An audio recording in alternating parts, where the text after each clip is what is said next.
Va a presentación en el 3. Grabando. Aceleración este vuelo. Listo, va a la cámara 3. Mucha suerte. Implanted devices, but talk about a congenital heart defect that I've grown to really respect more than most, and that's pulmonary atresia with intact septum.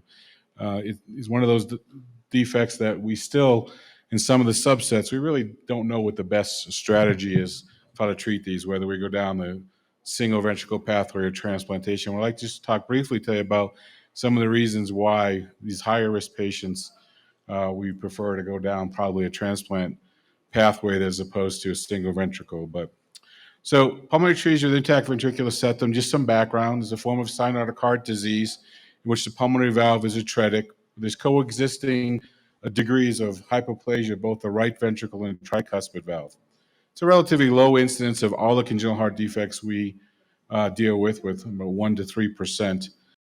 3% y representa 4 en cada 100.000 nacimientos vivos. La historia natural es bastante mala, sin ninguna intervención, con una mortalidad de cerca del 90% en 6 meses. Los pacientes pueden presentar sin diagnóstico fetal hipoxia severa, acidosis metabólica por la falta de flujo sanguíneo pulmonar y es una circulación pulmonar independiente.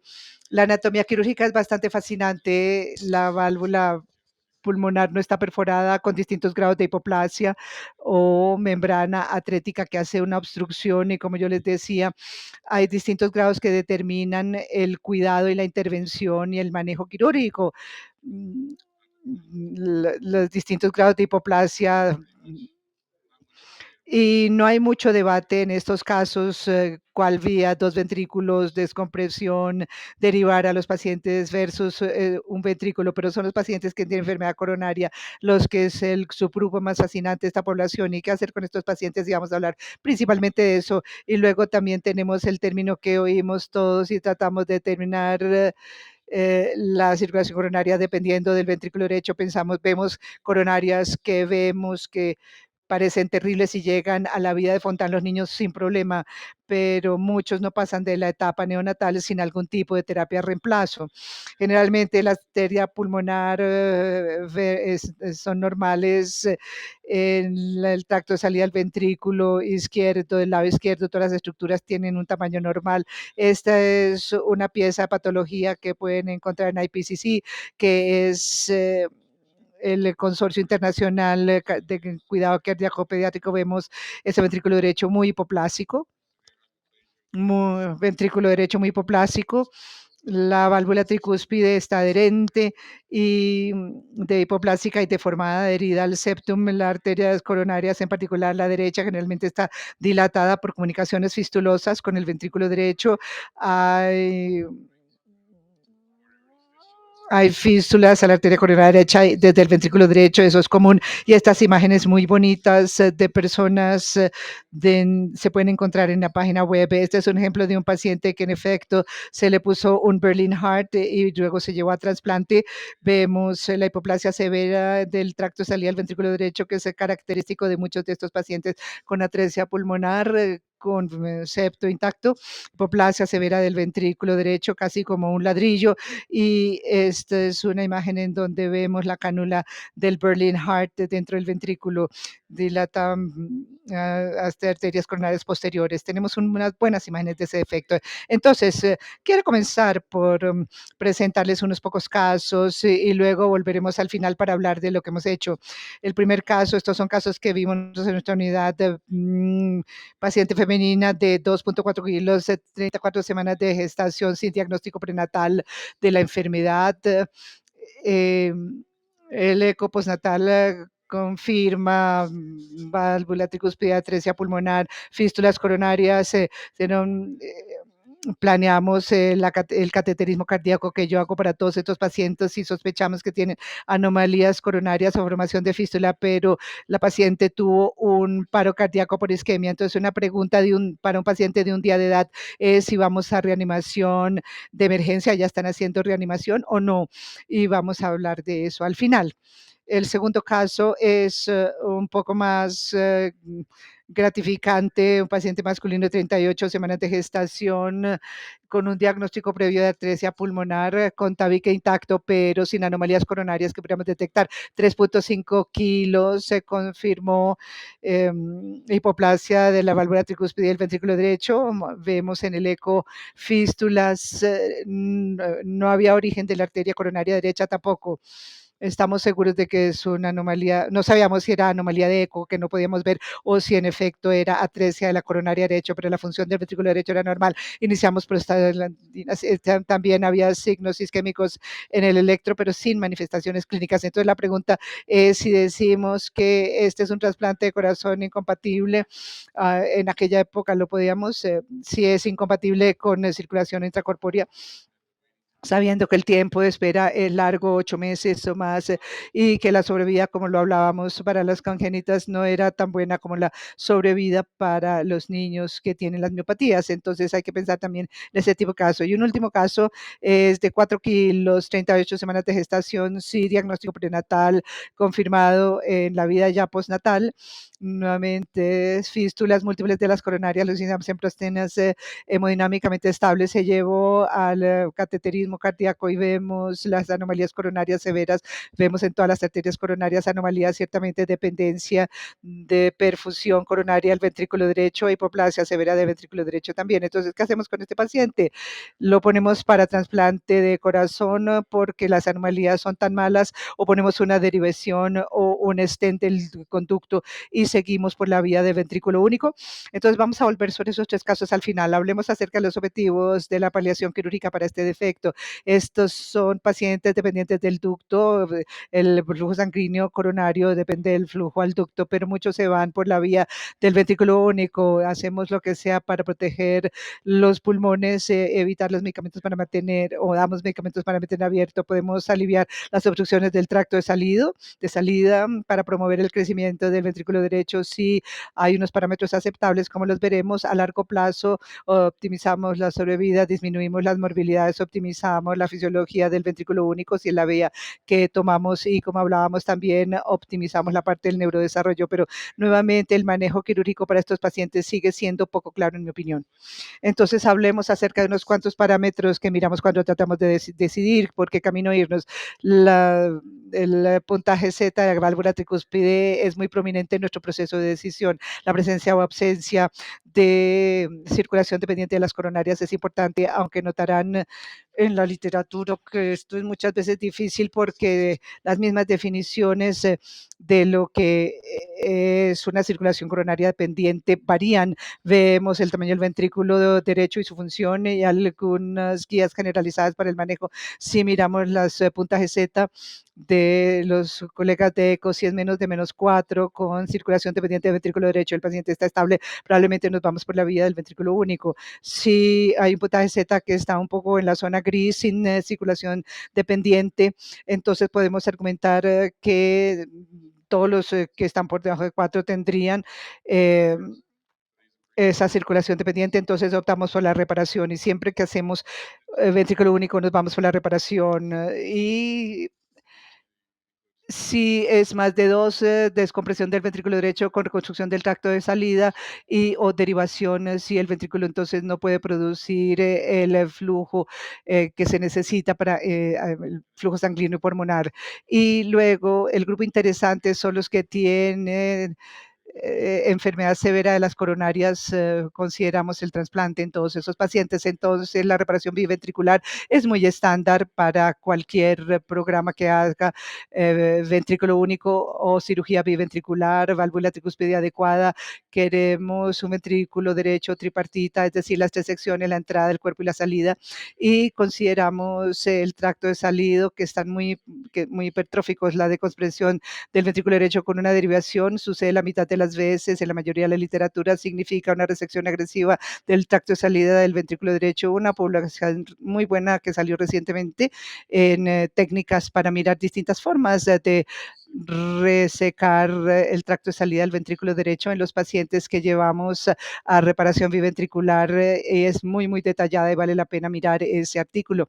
Entonces, nuevamente, lo que queremos para poder hacer esto, esta vía, tener una válvula tricuspide adecuada, como mínimo un ventrículo bipartita con 2 segmentos, y luego la pregunta es si necesitamos una derivación o no. Y luego determinar si el paciente no está totalmente en la vía de la reparación biventricular, entonces utilizamos una derivación y permitimos que el ventrículo derecho se rehabilite y crezca, y luego más adelante volvemos a terminar la reparación biventricular. Reparación de ventrículo y medio para los centros que hacen trabajo de ventrículo único es bastante fácil, es el área gris. El área gris es si queremos sencillamente descomprimir el ventrículo y darle al paciente un Glenn bidireccional en ese momento para que nos dé tiempo para que el ventrículo pueda crecer y sea menos rígido, que es uno de los problemas que encontramos en el periodo posoperatorio. Entonces, si nos vamos por la derivación, fenestramos y la comunicación interauricular, dependiendo de cuán rígido sea el ventrículo y la vía de único ventrículo para esta enfermedad, donde está contraindicada la descompresión del ventrículo derecho por la dependencia de la circulación coronaria. No queremos que el izquierdo se vuelva isquémico porque quitamos el flujo anterogrado de presión en estas arterias, y hablábamos un poco acerca de los criterios para el ventrículo único, y realmente es la derivación versus el stent a Glenn, a Fontaine. Es bastante estándar entonces para lo que es la paliación con ventrículo único. Y luego obviamente tenemos el trasplante cardíaco. Todos los en pediatría, si tenemos un paciente como esto en la lista, ya sea que estén con dispositivo de asistencia o solo suficientemente isquémicos que pensamos que no se deben llevar por la vía del único ventrículo, estos pacientes cada vez más los tratamos de manera más agresiva. Antes los poníamos en lista cuando estaban en útero, eso ya no lo estamos haciendo, ya no los podemos poner en lista cuando están en útero. eh, y con trasplante ABO incompatible, que es menos común ahora, es más difícil trasplantar a estos chicos. Y la pregunta de ventrículo izquierdo. Ahora vamos a cambiar un poco para enfocarnos en las anomalías coronarias que vemos, y ha habido muchas definiciones diferentes en la literatura sobre cómo caracterizar estas, especialmente la dependencia de la circulación, pero algunos términos que se deben conocer en particular cuando se revisa la literatura. Sinusoides coronarias son estos espacios extensos que existen normalmente durante el desarrollo fetal dentro de la pared ventricular antes de la maduración de las coronarias propiamente. Varía de si es por presión o por desarrollo, que persistan en un subgrupo de pacientes que tienen atresia pulmonar con tabique intacto. Las fístulas coronarias son una comunicación entre la cámara ventricular y las propias coronarias. Y en una serie de autopsia, un estudio muy bueno que yo sigo citando, un estudio de 2007, el 75% de los pacientes en este estudio de autopsia se demostró que tenían este tipo de fístulas. Es muy común en este subgrupo de pacientes, como veremos, dependiendo del tamaño del ventrículo mismo. Y muchas ramificaciones también puede haber entre las arterias coronarias derechas o izquierda, y también la enfermedad coronaria propiamente, anomalías de las arterias coronarias, más común de lo que hemos reconocido, y hay muchas teorías de por qué hay problemas de turbulencia, de desarrollo, pero en esa misma serie analizaron problemas mayores con los coronarios de las comunicaciones con el ventrículo mismo, y vemos casi un 30% en esta serie de autopsia que tenían algún tipo de interrupción de una arteria coronaria, fuera una arteria coronaria mayor o una distal más pequeña, y una porción significativa de estas tenían ausencia de conexión, es decir, atresia de la coronaria derecha o de la izquierda en la aorta, algo de lo que hay que pensar. Entonces, como yo les decía, la definición de dependencia coronaria del ventrículo derecho ha sido problemática en la literatura, en mi opinión. Se habla de ella de distintas maneras y se utiliza luego como variable para los desenlaces. Algunos estudios muestran que esto no es una variable que lleve a unos malos desenlaces, mientras que hay otros estudios que afirman lo contrario. Entonces, yo lo definiría como dependencia de la perfusión del miocardio de comunicaciones fistulosas del ventrículo derecho causado por unas oclusiones significativas de arterias en la parte proximal o flujo sanguíneo inadecuado a las coronarias. Entonces es una combinación no solamente de flujo sanguíneo que viene del ventrículo a las coronarias, sino también problemas con las propias coronarias, porque como yo les mostraba en uno de esos angiografías que mostré en uno de los casos, algunos de estos niños se llevan a Fontán y las coronarias se ven terribles y con unas comunicaciones fistulosas muy grandes, pero como que se segregan ellos mismos.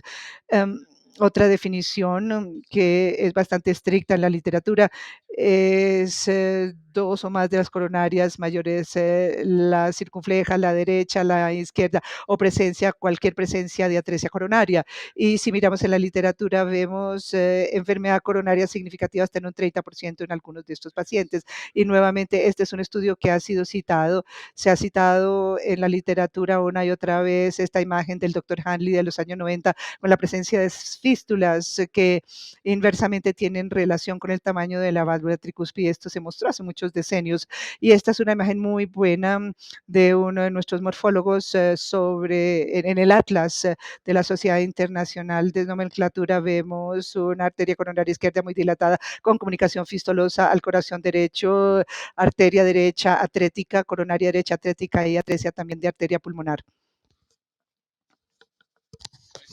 Un estudio muy bueno que no tiene un gran impacto en este momento, pero que muestra la demografía de esta enfermedad del CHSS. Y yo lo que derivé o tomé de este estudio es que si hay una hipoplasia severa del ventrículo derecho, la incidencia de estas fístulas, de estas comunicaciones fistulosas de las coronarias es una incidencia significativa. Y nuevamente, un análisis de desenlaces para mirar a los pacientes sin operaciones. A los 12 meses ya habían muerto todos y esta distribución de si fue después de hecho el diagnóstico, y este es un estudio por edad, pero muy pocos llegaron a trasplante en el estudio del CHSS, la mayoría se llevó a Fontán o a reparación biventricular. Y un buen estudio colaborativo del Reino Unido de este defecto en particular, 183 pacientes, y ellos fueron por las distintas vías o una derivación de la arteria pulmonar, además de tracto de salida del ventrículo derecho o más derivación. Y lo que mostraron fue la existencia de anomalías coronarias muy significativa en este subgrupo del estudio, y también la mortalidad fue significativa cuando había anomalías coronarias, pero la conclusión definitiva de ellos es que las comunicaciones fistulosas, su definición de dependencia derecha de las arterias coronarias o la enfermedad de la tricúspide no fueron factores de riesgo independientes para mortalidad en esta población, pero las anomalías coronarias sí. Un par de estudios que se hicieron en los Estados Unidos para recalcar cómo nos les está yendo a estos pacientes. En el estudio de Columbia, 17 pacientes que se llevaron a paliación con ventrículo único, pacientes que no eran candidatos para reparación biventricular. El promedio del puntaje Z fueron menos 3.8. La mayoría se los llevó a un VT shunt a los pocos días de vida. Más de la mitad fístulas dependientes de las coronarias, y un poco más de la mitad tenían una dependencia de la perfusión coronaria al ventrículo derecho. Hubo 5 muertes en total, 3 después de la cirugía, una muerte después de una derivación y una durante el intervalo de tiempo. Y las razones se centran en las anomalías coronarias, fuera atresia, estenosis de las coronarias, atresia, una derivación VT con estenosis severa en más de un vaso y un paciente que tenía estenosis del ventrículo de la coronaria derecha. Entonces, obviamente que las anomalías de las coronarias tienen un impacto muy grande. Y otro estudio de Boston tuvo el objetivo de mirar los desenlaces a largo plazo para los pacientes que ellos definieron con circulación coronaria dependiendo de ventrículo derecho o ventrículo único. Un estudio bastante grande de Boston, 33 pacientes, la promedio del puntaje Z fue 3.6, un grado significativo de fístulas diagnosticadas y también estenosis arterial proximal. Y de estos pacientes hubo 6 muertes inmediatamente después de la derivación, 7 se llevaron a derivación VT, a operación de Glenn después de la derivación, y 19 se llevaron a Fontán. Y de esas 6 muertes, todos tuvieron razones asociadas con las anomalías coronarias, como lo podemos ver aquí, atresia a la coronaria derecha, atresia a la coronaria izquierda o una combinación de las dos. Y los 3 que sobrevivieron, que lograron superar la primera etapa, tuvieron 3 atresia de coronarias y todos tenían estenosis de otra coronaria. Entonces, volvamos brevemente en los últimos minutos a mirar estas presentaciones. ¿Ustedes qué harían para este paciente prematuro? Reanimación, es un paciente que está en paro y está en reanimación. La familia, pues después de consultar con ellos, asesoramos que no deberíamos dar tratamiento y el chico falleció porque el desenlace no sería bueno. Luego el paciente con isquemia, pero que no tenía signos clínicos de isquemia, lo pusimos en lista para trasplante cardíaco inmediatamente. Como ABO incompatible, se extubó el paciente, se le dio prostinas, no recibimos el corazón, 3 meses después le llevamos a cateterismo, después lo llevamos a biventricular. Y el último caso es el del chico de 4 kilos y con unas coronarias que se veían muy, muy mal. Le pusimos una derivación en ese paciente, el paciente se fue a casa, lo pusimos en un programa de monitoreo y luego lo llevamos a Glenn biventricular. Entonces, a veces no sabemos qué hacer con estos pacientes y en un principio, entonces, nuevamente una anomalía congénita rara, pero la incidencia de fístulas coronarias es frecuente en la atresia pulmonar, el grado de dependencia yo creo que es menos, pero de todas maneras tiene mucho impacto sobre las decisiones quirúrgicas y los desenlaces. Y lo que es más importante, creo yo, es el grado de enfermedad coronaria que está presente. Y yo creo que eso tiene que eh, encontrarse en la literatura en algún momento, cómo manejar mejor a estos pacientes. Y es muy importante la enfermedad coronaria, como les decía. Entonces, se tiene que considerar la severidad de la enfermedad de las coronarias cuando se habla de una vía de un solo ventrículo versus trasplante. Y con los mejores desenlaces de los pacientes de trasplante, no es una cura, es otra paliación. Y ahora que se utilizan más dispositivos en la población pediátrica, como veremos mañana, yo creo que el espectro de nuestra capacidad de proporcionarles terapia a este grupo único de alto riesgo ha aumentado significativamente. Muchas gracias nuevamente.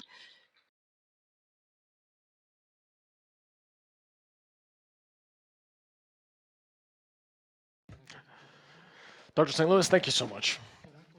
Now, Dr. Cullen will have a dissertation on the topic of Con eco.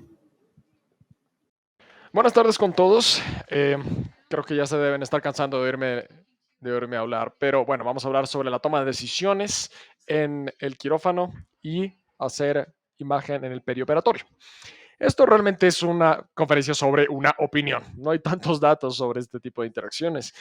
Y pues solamente vengo a decirles que tengo 25 años de experiencia de asistir a cirujanos de quirófano para ayudar a cuidar de sus pacientes con el ultrasonido. He aprendido una que otra cosa. Espero que ojalá también les sea de utilidad. Entonces, el eco transesofágico intraoperatorio nos permite una ventana dentro del intraoperatorio y se hacen condiciones en las que ojalá el paciente no tenga que volver a tener nunca. Y pues eso, en contraste con el eco TT, el transtorácico, donde tenemos mucho tiempo para ver las imágenes y reevaluar y demás, pues aquí en este caso sí hay que tener una interpretación instantánea y se hace bajo unas condiciones de un estrés muy elevado. Para tener éxito en esta operación, en este proceso en el quirófano, entre esta relación entre el ecocardiografista y el cirujano, hay que tener una comunicación muy buena. También debe reconocerse que es una modalidad de imagen imperfecta. Creo que ese es el tema más importante que les he dejado el día de hoy. Entonces, esta ecografía transesofágica en el quirófano, ¿mejora el resultado? La verdad es que muy poca información en pediatría sobre todo, pero aquí tenemos un estudio de una corte muy grande y 6% de los casos que recibieron un eco transesofágico en el quirófano tuvieron que estar de nuevo para hacer un bypass. Y los problemas más comunes son, pues, el hecho que tengamos regurgitación valvular residual, ASD residual, que tengamos complicaciones que son típicas de la tetralogía y, pues, regurgitación de la válvula auriculoventricular izquierda en la reparación de defectos septales, por supuesto. Ahora, Lo que pasa es que la comunicación se afecta mucho. Tenemos dificultad para escuchar, para enunciar y comunicar adecuadamente, así como para recordar información cuando estamos bajo unas condiciones de estrés elevado. Como ecocardiografista, yo no estoy en el quirófano durante esas mismas 2, 3 horas que el cirujano está luchando para mantener vivo al paciente. Yo solamente entro al final. Entonces estaba diciendo al doctor Jonas antes que, pues sí, cuando el cirujano siente que yo le estoy haciendo un juicio de valor, entonces ya estamos en una situación en la que tenemos una actitud de confrontación y uno viene a decirle, hey, tranquilo, todo está bien, o decirle, doctor, las cosas están mal. Entonces, por supuesto, los cirujanos, digamos, el cirujano está pensando todo el tiempo y va a decir, ¿será que tengo que hacer más? ¿Puedo hacer más? O sea, es un entorno muy estresante para el cirujano y hay que reconocerlo. El cirujano le preocupa tener un problema técnico y también está pendiente de todo lo que está pasando en el quirófano y con el paciente, por supuesto. Sí, tiene un paciente abierto ahí en la mesa y no quieren hacerle daño. Y llega el ecocardiografista y tiene que enfocarse en tener las imágenes bien hechas, interpretarlas bien. Realmente no quieren dar malas noticias, por supuesto. Y a menudo, sobre todo cuando uno es una persona joven, ¿sí? Esto puede ser una tarea muy intimidante, ¿sí? Entonces, para aquellos que no conocen, este es el padrino, les presento. Más o menos así se presenta, ¿sí? Es como tener una entrevista con un capo de la mafia que dice, padrino, con todo el respeto, hay una SD residual, tenemos que entrar otra vez con el marcapasos. A veces se siente así, con un bypass, perdón, no marcapasos. Entonces, lo que por otro lado hace el transtorácico es que confirma los hallazgos del transesofágico. Y ocasionalmente se encuentra una nueva etiología o una nueva explicación para un hallazgo. A veces podemos encontrar otras DSDs en esos casos, podemos entender los mecanismos un poco mejor, la disfunción valvular o la etiología de la obstrucción valvular.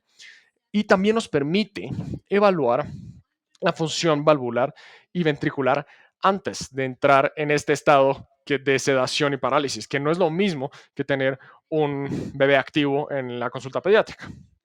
Y claro, hay reparaciones que son muy complejas, ¿no?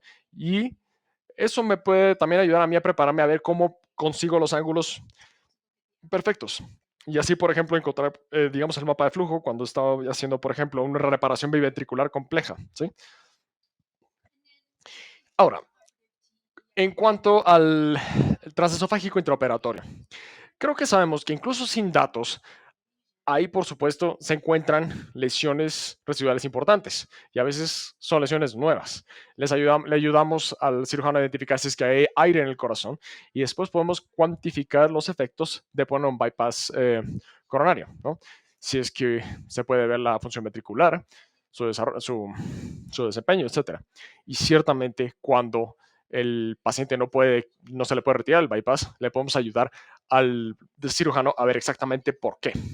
Entonces, desde un punto de vista de la ecocardiografía, es que uno tiene que estar a tiempo y tiene que estar disponible, ¿sí? Uno no puede tener una clínica o no puede estar pasando visita cuando uno tiene que estar en el quirófano, ¿sí? Cuando se me llama al quirófano, yo paro todo y entro al quirófano. Es muy importante cuando uno entra al quirófano. Incluso bajo las circunstancias más tensas o estresantes, hay que preguntar al cirujano qué hizo. A veces hacen algo que uno no se esperaba. De pronto tuvieron que cambiar estrategias en medio del procedimiento.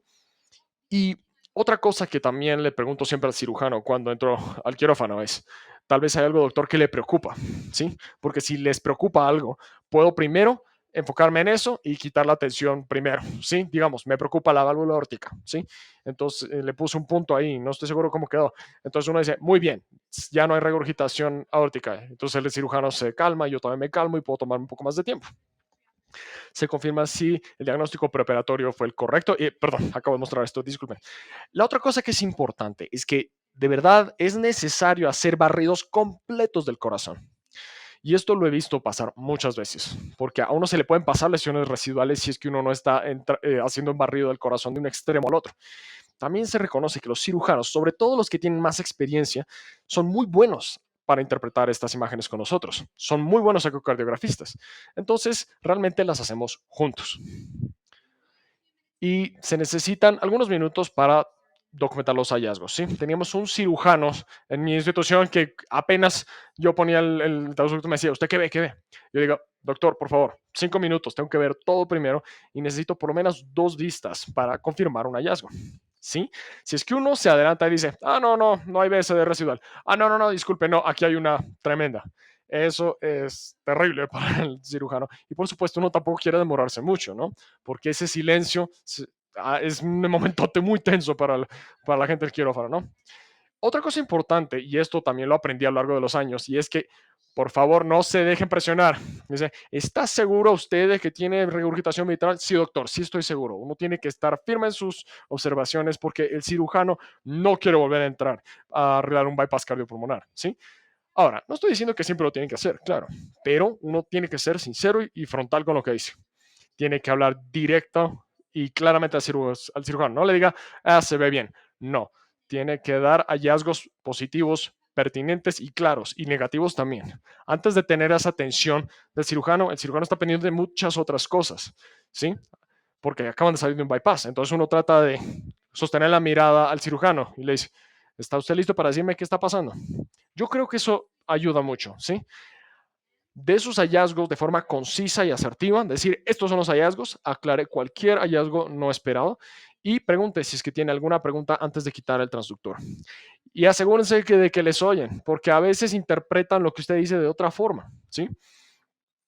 Y ciertamente, si es que uno sí encuentra un problema inmediatamente, pues hay que alertar a la atención del cirujano, apenas lo haga, por supuesto.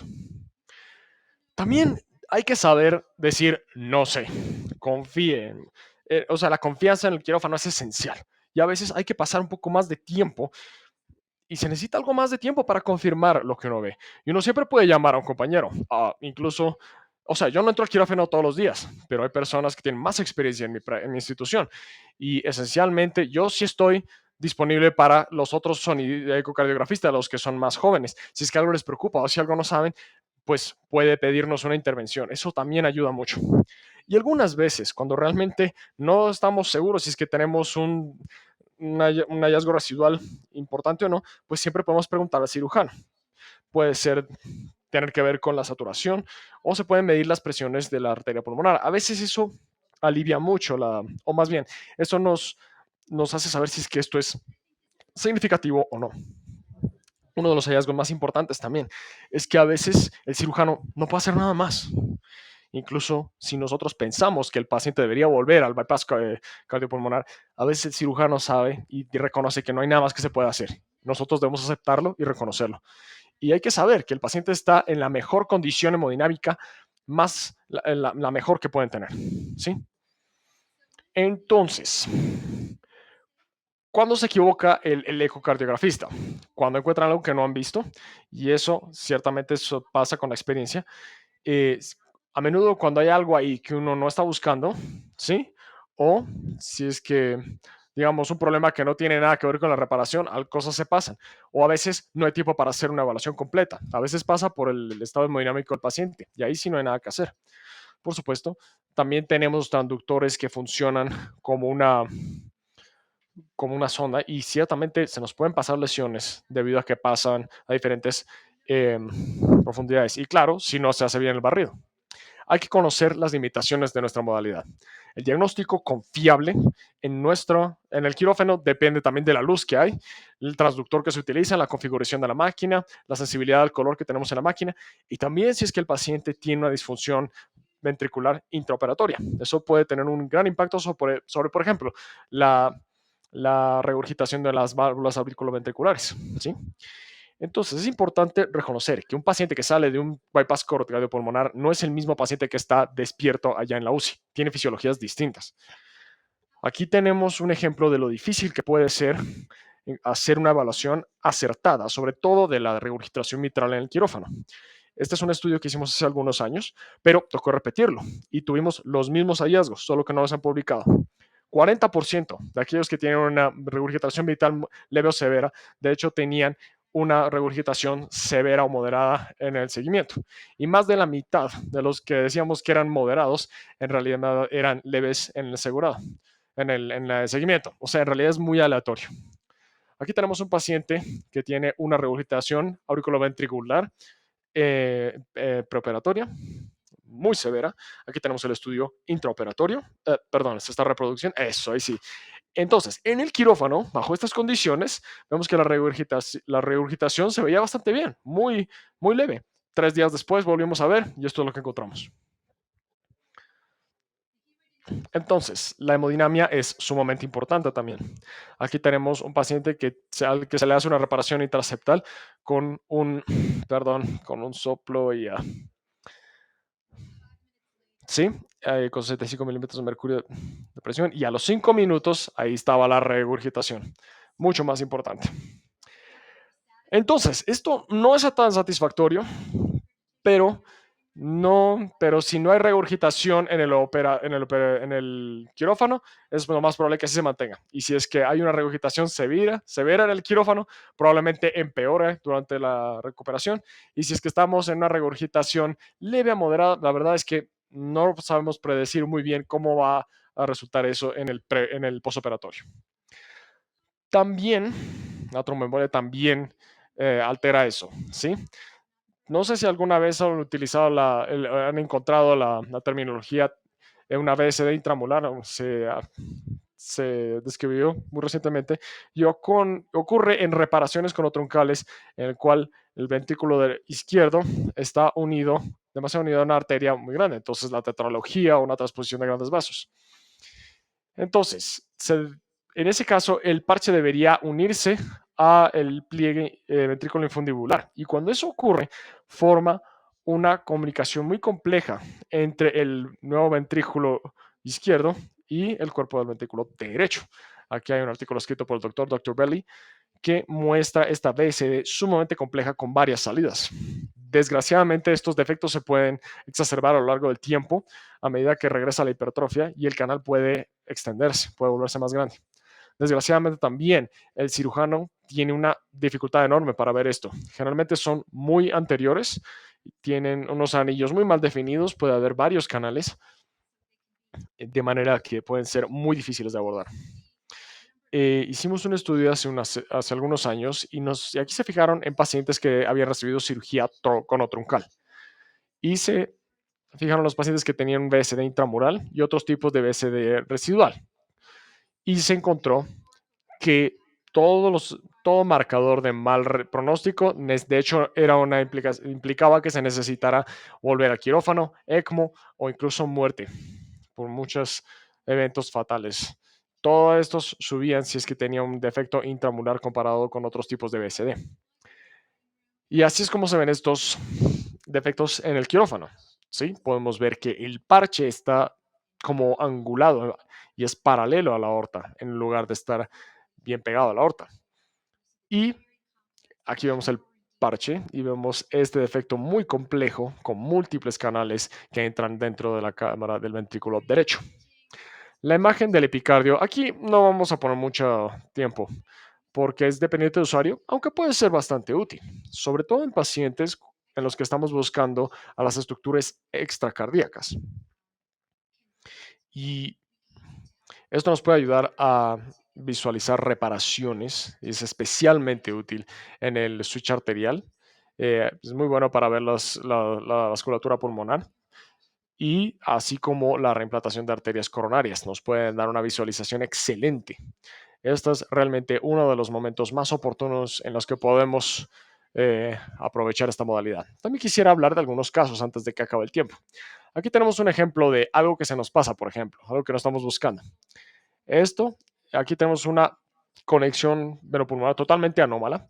Fue una cirugía que no se pudo hacer bien y había una preocupación de que el transductor transesofágico estaba afectando el flujo venoso. Entonces, aquí tratamos de fijarnos en la anastomosis y lo que se observa aquí es totalmente, está libre de obstrucciones y realmente no nos fijamos en nada más.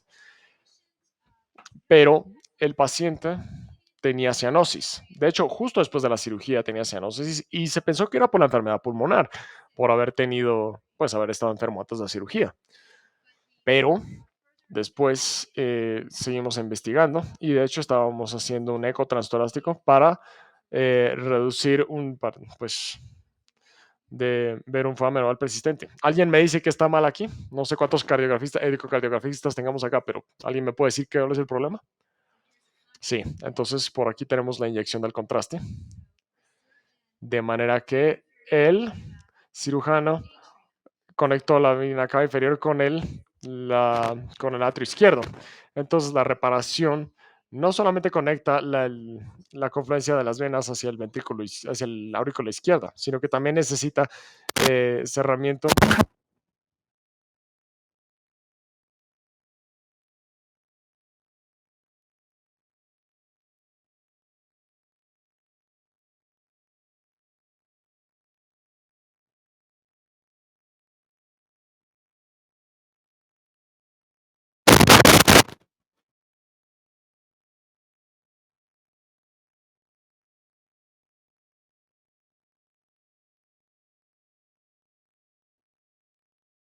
Agitación tricuspidia y el cirujano no estaba satisfecho. Entonces decidió volver a entrar a reparar la válvula tricuspidia.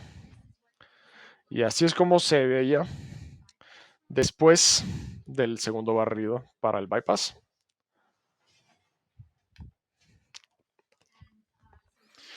Entonces, aquí tenemos el primer barrido y el segundo en la misma perspectiva. Espero que puedan reconocer que hay algo que está saliendo mal aquí, ¿sí? ¿Sí ven? Ven que aquí está como una división al septo ventricular, ¿verdad? ¿Sí? Eso no se vio en el quirófano, de nuevo, porque la persona que estaba haciendo el eco transesofágico no tenía mucha experiencia y nunca había visto esto. Y así es como se veía después de la cirugía. Esto se llama un hematoma septal ventricular. Lo que ocurre es que los perforadores ventriculares desgarran el tejido probablemente mientras están cerrando el defecto y efectivamente desgarran, sangran y puede tener un resultado devastador. Cuando identifique esto en el paciente, pues el paciente necesitó terapia con ECMO y a veces puede ser suficiente para que el paciente alcance a recuperarse. Y este es el mismo paciente que por suerte se resolvió y pudo retirarse el ECMO sin problemas. Aquí también tenemos otro hallazgo inesperado. Este rápido, pero este es un paciente que se le está realizando un trasplante cardíaco. Como verán aquí, la anastomosis con la aurícula izquierda estaba causando una obstrucción atrial severa. Aquí verán este terremolino que hay en el atrio izquierdo, de manera que el cirujano procedió a revisarlo y todo por suerte estuvo bien. Y finalmente aquí tenemos un paciente de 3 meses con síndrome de Down con una alteración total de canal. Ahora, era difícil ver la porción anterior del BSD y pues hasta el momento se ve bastante bien, pero recuerden, hay que hacer barridos completos en los pacientes. Y esto se vio y las personas lo interpretó como tal vez un BSD residual, ¿sí? Pero luego insistieron a ver qué era lo que estaba pasando. Y lo que había pasado, y de nuevo vamos a identificar todas las estructuras, así aquí tenemos la aorta, aquí tenemos la arteria pulmonar y aquí tenemos el parche, ¿sí? El cirujano había parchado y había incluido las dos salidas y pues había causado una doble salida para el ventrículo izquierdo. Por suerte se dieron cuenta ya a los 15 minutos. Aquí está la aorta, aquí está la arteria pulmonar y aquí está el parche. Todo mucho mejor. Entonces, los componentes esenciales de la comunicación en el quirófano son la confianza y la preparación. Esto es un deporte de equipo. Todos estamos aquí juntos y tenemos que reconocer la situación que tenemos para tener éxito. Y la experiencia, claro, ayuda a prevenir los errores y si es que hay menos experiencia al principio, pues siempre es tan importante llamar a un amigo. Y esto siempre, por supuesto, puede realmente alterar el resultado para el paciente. Muchas gracias por su atención. ¿Alguna pregunta del público? Doctor Sandoval. Excelente las charlas. Como les digo a los anestesiólogos, por la plata la gente hace cualquier cosa y hay momentos en que la decisión es muy difícil en eso que mencionas de las insuficiencias que están, porque a uno le dicen está entre leve y moderada. ¿Hay algún límite o hay alguna decisión más hacia severa o más hacia leve? Porque es como un no compromiso de la decisión que tiene uno que hacer en cirugía. Y yo creo que ahí es cuando el dinero hace maravillas. I think we'd all be paid the big bucks. Nos pagarían mucho mejor si supiéramos la respuesta a esa pregunta, ¿no? Yo creo, pues, cuando uno trata de decidir entre leve y moderado, regurgitación auriculoventricular, hay que utilizar toda la información disponible. Entonces, hay que asegurarse de que la presión sanguínea sea adecuada, ¿no? Porque si es que uno lo mide cuando la presión arterial media está en 30 o en 40, pues puede ser que esté subestimando la gravedad de lo que está viendo, ¿sí? Entonces, eso es una cosa que se puede hacer. Hay que asegurarse de las condiciones que uno tiene y tiene que conocerlas bien. Hay que ver también la función del ventrículo. Si es que el ventrículo no está funcionando bien, y pues casi siempre cuando uno hace cirugía de auriculoventricular y uno aumenta la poscarga de forma aguda, pues al ventrículo no le va bien, se demora un momento en adaptarse a eso, de manera que hay que tomar eso en cuenta. Y también hay que tomar en cuenta la hemodinamia, ¿sí? O sea, si es que el cirujano, y claro, finalmente si es que el cirujano puede retirar el bypass cardiopulmonar sin problema, y si es que puede compensar la denominación y la saturación y demás. Entonces hay que combinar todo ese conocimiento para resolver eso. Y a veces incluso así no lo podemos predecir. Yo creo que tenemos que reconocer que es una ciencia imperfecta y que no vamos a acertar 100% de las veces y hacemos lo mejor que podemos con las circunstancias que nos tocan.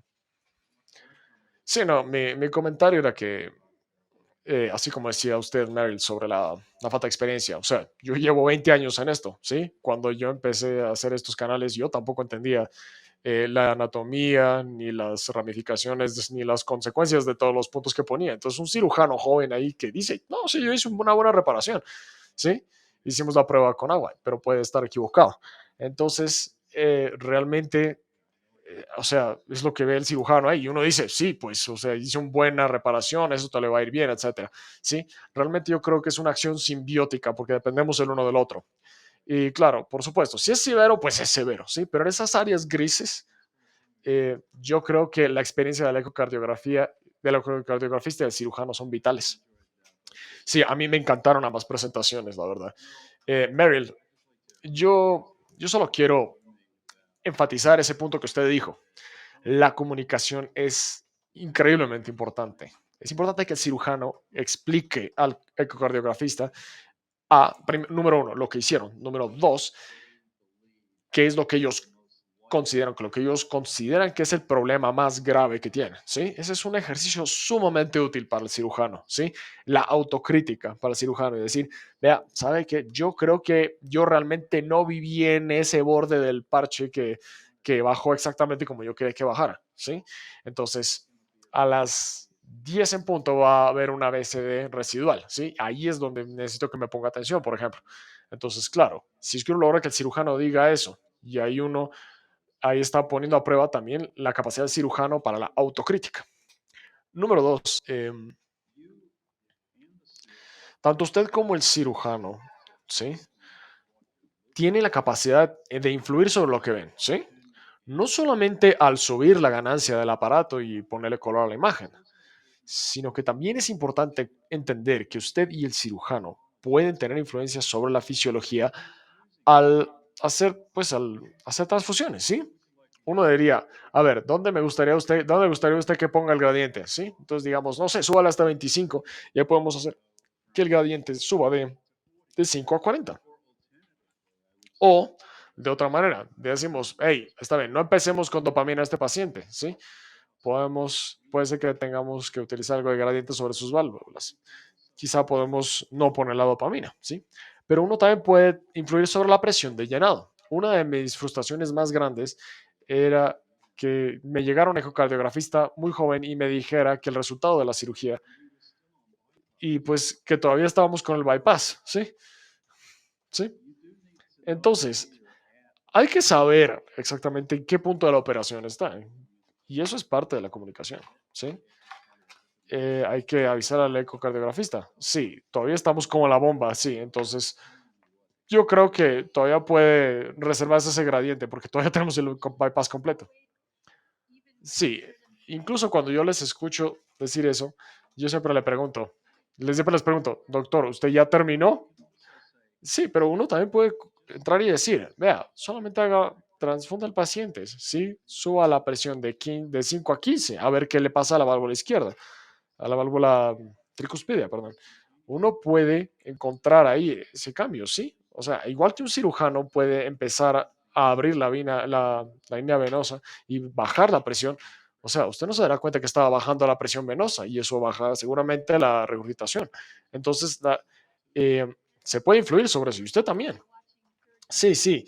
A ver, desde mi lado he visto a muchos cirujanos distintos operando y yo sí le puedo decir que los que realmente se exceden, los que les dicen, vea, yo creo que tengo un defecto aquí o acá, esos son especialmente buenos. Y desgraciadamente uno entra al quirófano a veces y dice, no sé qué está pasando, no puedo decir lo que está pasando, no tengo ni idea. Y eso es sumamente estresante por muchas razones, pero más importantemente, no infunde confianza para nadie. ¿Sí? No me da confianza que el cirujano no sabe qué le está pasando a su paciente a pesar de que le acaba de operar. ¿Sí? Entonces, realmente eso es bidireccional. ¿Sí? We have 5 more minutes for questions. I had a question for Dr. En aquellos pacientes que se ven abocados a una terapia de soporte mecánico circulatorio, por ejemplo, un ECMO intraoperatorio, ¿qué información clave debe recibir o puede aportar el ecocardiografista en el momento de implantar este tipo de terapia que pueden ayudar al éxito o al fracaso de este tipo de procedimiento? Do you mean having to go on ECMO? Después del procedimiento quirúrgico. Ok, sí, entonces, a ver, si es que usted necesita ECMO después de la operación, obviamente algo grave pasó, ¿sí? Y ya sea que el corazón no se protegió, o hay una lesión residual, o hay un problema coronario, o sea, hay algo ahí grave si es que necesita ECMO después de la cirugía. A no ser que uno entró al quirófano sabiendo que el paciente era de tan alto riesgo que eso le iba a tocar después. Yo creo que nuestra capacidad de realmente valorar la hemodinamia mientras el paciente está en ECMO, la verdad es que no es muy buena, ¿sí? Y es muy difícil para nosotros juzgar pues tener una idea de la regurgitación auriculoventricular y otros parámetros cuando el paciente está con flujo completo. Igual que cuando hacemos el bypass cardiopulmonar, no podemos medirla bien. Lo mismo ocurre con el ECMO. Lo que nos toca hacer ahí para realmente tratar de identificar qué pasa es estar ahí al lado de la cama y tratar de retirar el ECMO poco a poco a ver cómo comporta la hemodinamia. Yo creo que sigue siendo un área sumamente difícil para todos y nuestra capacidad de aportarle al cirujano y al equipo para determinar cuándo se puede retirar el ECMO sigue siendo limitada. Another question for Dr. St. Louis. So for patients with pulmonary atresia with an integral septum, with a preserved septum, what do you believe would be a specific role for percutaneous interventions, such as a ductal stent or an opening with radiofrequency of the valve? So, according to the evidence, what do you think would be the value in the use of these procedures? A ver, bueno, para el stent yo creo que creo que cada vez se utiliza más el stent para evitar un shunt PT, ¿sí? El stent a mí me parece que está bien. Si es que su institución tiene experiencia con el stent y su cirujano se siente cómodo lidiando con eso en el postoperatorio, mucho mejor en lugar de poner un shunt BT, ¿sí? Ahora, a mí, a mí la verdad no me encanta los resultados de la perforación de esa población, la verdad. De eso, para tratar de aumentar el flujo pulmonar, a mí me parece que los resultados no son muy buenos. Empezamos a hacer esto hace varios años, pusimos un shunt en un paciente de alguien, luego llevamos al cateterismo y pues terminaron quemando la válvula arteriopulmonar para que en teoría crecieran y demás. O sea, a mí la verdad no me entusiasma el uso de las técnicas por cateterismo agresivas para descomprimir el ventrículo derecho. Nosotros no lo hacemos mucho, la verdad. Yes, doctor. You have a question too. Pues creo que para todos, en caso de una atresia pulmonar con septo íntegro y lesión coronaria, decir, vamos para trasplante en Estados Unidos, ¿qué tan fácil es conseguir un corazón para ese bebé? Porque en nuestro medio es muy difícil. Y cualquier procedimiento que se haga generalmente en estos pacientes es de un alto riesgo. Oh, it's very difficult in the U.S. to get a neonatal transplant. There's no question. Efectivamente. Y es sumamente difícil también predecir, como decíamos, ¿sí? ¿Qué pacientes se beneficiarían de un trasplante en lugar de simplemente escoger la vía de un ventrículo único? El tiempo de espera promedio es 8 o 9 meses en el periodo neonatal para tener un corazón comparable. Y pues todos los problemas de compatibilidad, sí, y ya eso ni siquiera se considera en nuestro proceso de selección, eso lo hace todavía más difícil. De nuevo, sigue siendo una pregunta muy importante. Yo creo que algunas respuestas son obvias, ¿no? La atresia coronaria, esos pacientes necesitan un trasplante seguramente. En la enfermedad coronaria, pues ya vimos que mucha enfermedad coronaria eh, se resuelve bien con el Fontan, ¿sí? Es difícil de predecir, pero ciertamente no es para nada fácil. Sí, sí, perdón. Esencialmente no estamos listando a los pacientes con esta enfermedad. Es lo que ocurre, ¿sí? Estamos simplemente escogiendo la opción de ventrículo único casi siempre.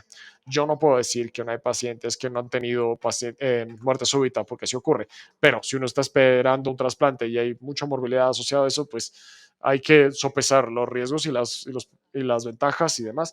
Y pues en vista de los donantes que tenemos, es la mejor estrategia. Dr. Mel, thank you so much. Now we'll now continue as per our schedule. We will Muchas gracias.